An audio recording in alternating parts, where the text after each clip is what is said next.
University of Florida, IFAS, St. Lucie County Extension.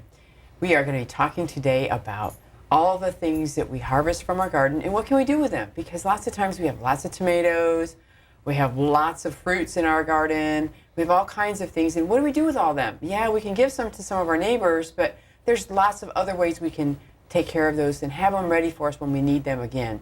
So today with us, we've got Carla Lindfeste. Hi, Anita. And she's our Family Consumer Science Agent here in St. Lucie County. And she does lots of programming on preserving what we grow. So today she's going to talk to us about how we're going to grow things, right? Yeah. After we harvest it, After we harvest, yeah. After we've grown them so very well and we want to share them, how we can actually preserve them so that we have them for later. Right. Yeah, because we can only eat just so much at one time. That's right. Yeah. So trying to preserve them. So you've brought some really wonderful things today to show us. And start us off when we want to grow our vegetables or fruits, and we have lots of them. What do we want to do? Do we want to use everything we find in the garden? Are there certain things we shouldn't use? Are there certain things we should use more of? Sometimes, you have an abundance without even planning for it, in that type of thing. Obviously, you want to eat as much as you can, as fresh as you can, because you get the most nutrients then. But you might have a lot in your own garden, or you might have somebody who gives you a whole bunch because they've grown an excess amount or have been abundantly blessed with a whole bunch extra. And there's lots of ways that you can take care of it. Obviously, you can eat it, and eat it as soon as possible, keep it as fresh as possible. Or you can freeze it, and you have to have some precautions in freezing it. Or you can dry it or dehydrate it, certain things that you can if you have the proper equipment to do that. And I would not recommend, the sun is not recommended, so people who want to do that, that's not very safe because microorganisms grow actually then. So you mean to try to, when you dehydrate, say sun, to try to dehydrate? Dehydrate it outside, yes. Okay. Or you can can it for things that are fruits and certain tomatoes, that type of thing, that have, excuse me, that could be done in a water bath can, or maybe you remember seeing those big blue kind of speckledy enamel pots that you drop jars in boiling water, and you can do jams that. and jellies that way. Jams and jellies, yes. Or you can make a freezer jam as well and store it in the freezer. Or you can use a pressure canner for anything that's very low acid foods need to be done in a pressure canner. So that would be any poultry, meats, vegetables, those type of things. Oh, I never thought of saving those, but yeah, I think of usually fruits and vegetables. Fruits and vegetables, right. Yeah. But vegetables definitely need to, other than maybe the high acid foods like tomatoes, that type of thing, and some peppers, vegetables need to be done in a pressure cooker as well. Okay. Well, I guess you kind of think of like a canned vegetable. When you get them, they're not going to look the same as what they did when they were grown. And that's because for the botulism to be completely eradicated, it has to be at 240 degrees. Okay. And a pressure canner, it gets up that high, where a water bath canner gets up to boiling. I see. Very good. Well, when we're harvesting our vegetables, we talked about eating them fresh. That's when we get the most nutrients. Is that when we should also be either dehydrating them, canning them, or you want them in the best condition you can to, especially to dehydrate them and can. You don't bruising. I mean, your bruised fruit and stuff. You have chances of microorganisms getting into them. So you can also cook things down, and freeze it too. You can cook vegetables down and put, like you're doing a stew or something like that. You can cook those down and freeze them in small batches, but definitely do them as good a quality fruit as you can, or vegetable as you can, if you're going to be using it, at home. Okay. I think the only thing that we've ever used that was old was really ripe bananas for banana bread. Oh, well, yeah. And we put those in the freezer and save them for when we or a smoothie. You can mash them up and that type of thing. Yeah. I do the same things with. I used to live in a different state where we grew a lot of raspberries and blackberries, and I would put them on cookie sheets and freeze them so they didn't stick together, and then throw them in bags. Oh, very good. But with vegetables, a lot of times with vegetables, you need to, and I guess I should say right up front, is that you should follow a research-based method for doing any of the canning or freezing, that type of thing. And those would be books that you would get through perhaps a canning company. We've heard some of the major, like Ball and Kerr, that type of thing, right. recipes. I have a recipe book from directions them, yes. are most definitely the Extension Service. Those are all research-based. And then there's the National Center for Home Food Preservation based out of the University of Georgia, and that they have an abundance of information, and that would be the first place I would go to look for anything other than even the University of Florida EDIS documents are really good too. But you should not follow the old-timey recipes, the old cookbooks or something off the internet, because there's a big risk of the science not being right with those, or the equipment they tell you to use is not really safe and secure nowadays. So. And they have lots of new stuff always, new equipment. In fact, we purchased a dehydrator like you've made for some of the ingredients here, and that was a big, it was an investment, but I know they make different kinds of dehydrators. They do. They make several different kinds for home use, and then they have, they have even the round small ones that kind of look like a very large dinner plate, and they have different shelves in them, which are really perfectly adequate for a home. You can do all kinds of things in that. Fruit leathers, dried fruit, even beef jerky, that type of thing. A lot of people use it for that. And then they have the larger ones, like I think we shared. I used to have one, and I had a lot of trees with fruit, and I would do that for fruit slices then. And then like the one, we got a larger one for the extension office that we use for demonstrations. So that even has 9 shelves. So that's great. So when someone is generous enough to give us something that we can use, or we're doing a demonstration, we can do multiple things in that as well. And I know you got a smaller one, and I use all the time. Right. And it All the doesn't time. take very long. No, you do strawberries, you put them, clean them, cut them up, put them in there, and within a day or less, they're 5 or 6 hours. They're Right. usually, You've depending got on how something. thick you cut them, I guess. It yes, depends that's the moisture. exactly. Yeah, and that's kind of where you play around with it, I guess, to see what you want to do. Right. And then- And there are some really good books. There's books by companies out there on dehydrating. And I know the larger ones that we have, the office actually has a fan and a temperature control on it. Yes. And there are, recipes, I guess, directions that you would call for what type of fruit it is, how well it dehydrates, what temperature to do. But then you can do the same thing with a home one. You can play around. Usually there's a really good set of directions in any type of dehydrator you get. Okay. So there's lots of Yeah. ways of doing it, not in the sun. No, not in the sun, and not in the oven. Still, it's electric ovens. The ovens don't go down to 140 degrees. Right. Right. So you So- take the risk of burning things up. Drying and it's them not too quickly, Too quickly. yeah. Exactly. Because you want to keep the nutrient, right? So Right. when you're dehydrating them at the right temperature, and the temperature Well, you that- want the moisture to come out in an even manner as well. Yeah. All right. Yeah. And what might be the temperature for vegetables would be different for For fruits. for example, something yeah, else. I did one of the fruits on there. I can't remember which one. Oh, the pineapple. I think I did it. It was about 155 when I did the pineapple that's on that plate. But the bell peppers, the green and orange bell peppers, right? Those had to be done at like about 120, 125 because they're the density of the moisture in them. Otherwise, they would have been. It looks like such a healthy little snack too. They are. And they're probably great yummy. for like lunch boxes, things of that They're really nature. good. One thing I want to try next, and I thought you might be interested in this too, is I was reading the other day about chips, like zucchini chips and different squash chips, and then you can put a little different seasoning on them too if you want. Right, like a little chili But pepper like or something like that.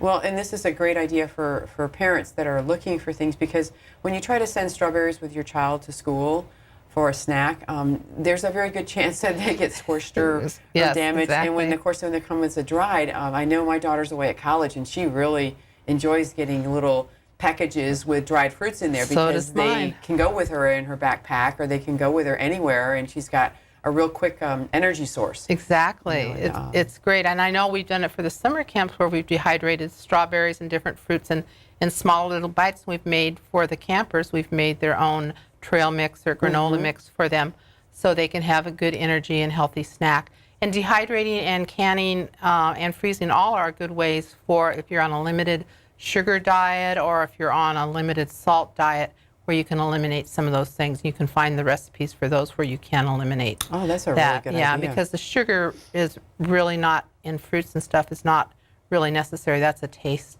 type of thing. That you kind of you've grown up with that but- extra sugar taste. But there are also Sugar substitute recipes. Don't ever use sugar substitute in a recipe where you calls for sugar, but there are sugar substitute recipes and sugar substitute pectins as well to use for candies. I think people who really enjoy jelly and things like that, they can still enjoy it, but reduce it. So there's Reduce good. it down. Yeah. So it's a little more healthier. Yeah, Yeah. especially if you're on sugar restriction. Right, right. In fact, I've made that for a friend who's a diabetic, and I came out pretty good. Yeah, well, and that's a good point that you bring up, because for diabetics, you have to be very careful, what you're doing. Right. Your body doesn't process things the same way as Right. others, and so it's really important And to you know still that. like to enjoy that. That's right, that's right. Well, and these are naturally occurring here. Now, and you Right. brought also, I noticed, you have some salsa here. Right. As well, and the salsa is very colorful, and this is something that you made with Something I the hot made. water bath? You did it in the boiling hot water bath Okay. because it's acceptable in there because the acidity for the fruit, which would be the tomatoes. Okay, we have tomato in the bowl. We Now- have tomatoes, onions. Onions and a variety of different peppers. Okay, and all of those are in. All of those are in there, Wow. and the most important ingredient is the vinegar, which is the acid, which brings the pH up to where, even with the water bath, where it will kill potential microorganisms that could make you sick. So Okay, you so even want to though the make sure. tomatoes are acidic, you still need to add the vinegar. Yeah, usually it's either vinegar or lemon juice. And one thing I should say too about people, they'll read about adding lemon juice. It's recommended now because of all the research that's gone in over the years, is that you use bottled lemon juice because that is at a 5% acidity, where you don't know if lemon or lime, whatever you're going to get off a tree or off a market, Oh, what what that you might acidity squeeze is. out. So the recipes have been tasted. They've been proven to not cause any, that they will kill any microorganisms, that type of thing that might be dangerous. So you want to make sure that you do that. And that's really important. So basically all that's in there, and it is a recipe that's readily available, usually on an extension site, or I think it's on the home food preservation site I mentioned. From Georgia? From Georgia, yeah, the National Center for Home Food Preservation.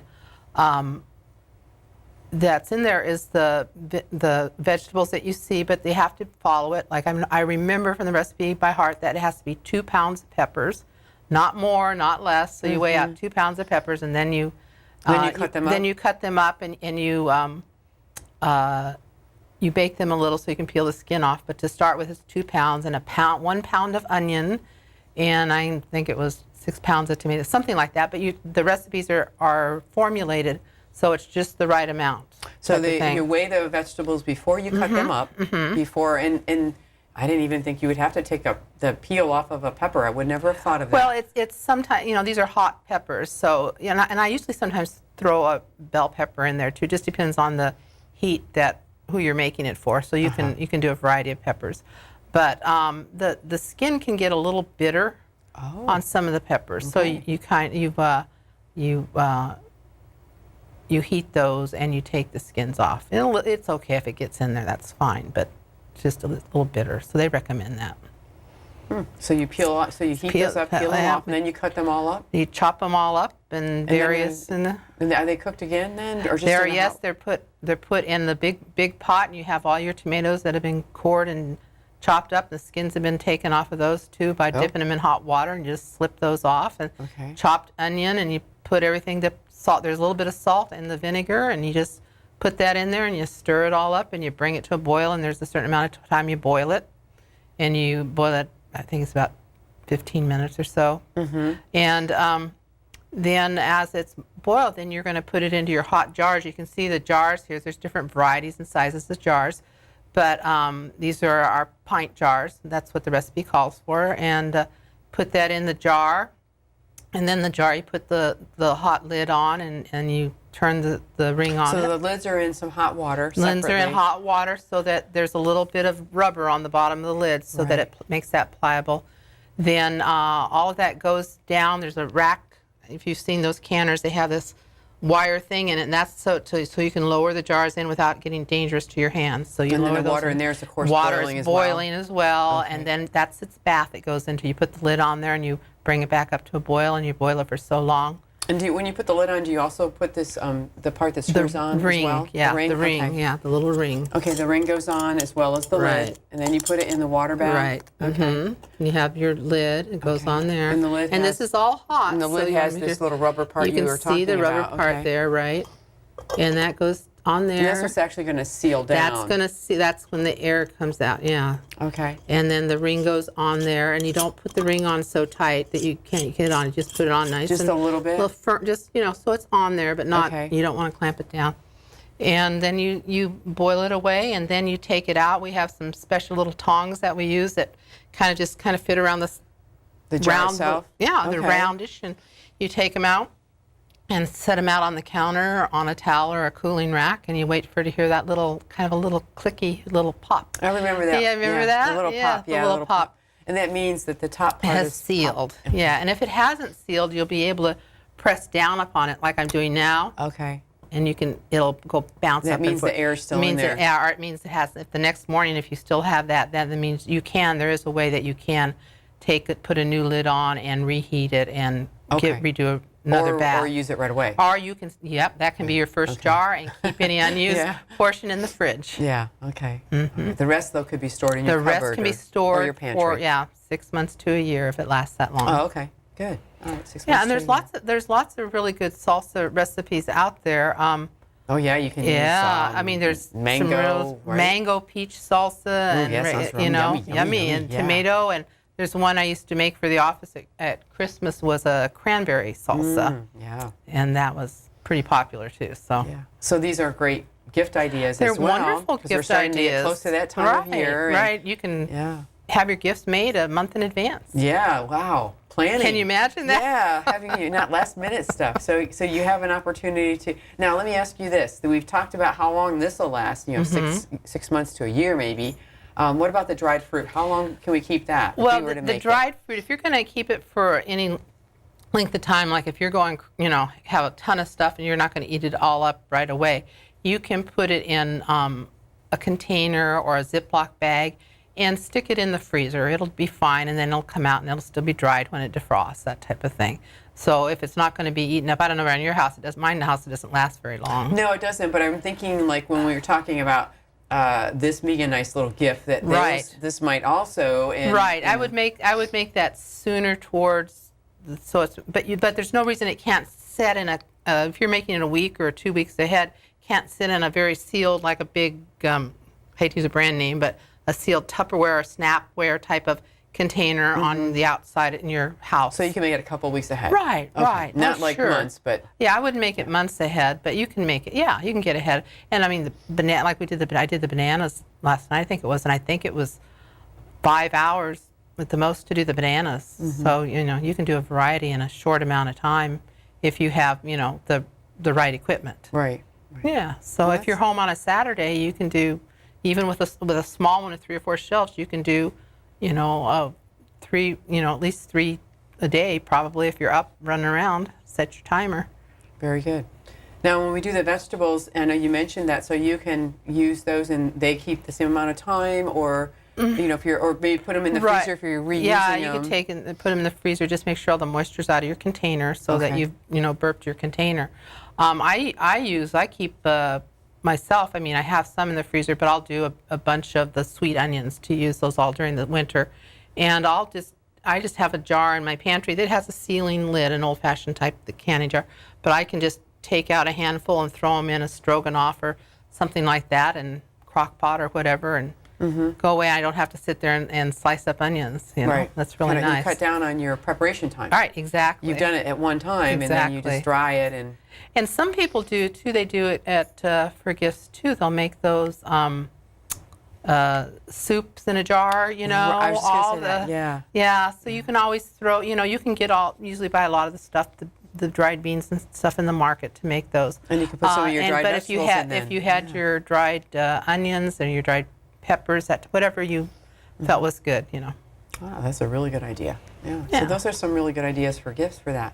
Now, anything else that when we talked a little bit about that, but I think one of the things we forgot when we first get vegetables and fruits, one of the first things we should do with them before we even cut them or use them is wash them. Exactly. And can you kind of go into that? Because I know there's a lot of questions you don't about want that. you don't want to wash it and then leave it on the counter. We want to wash it when you're going to get ready to use it. Okay. And then you want to wash with water, not soap and water, but plain water.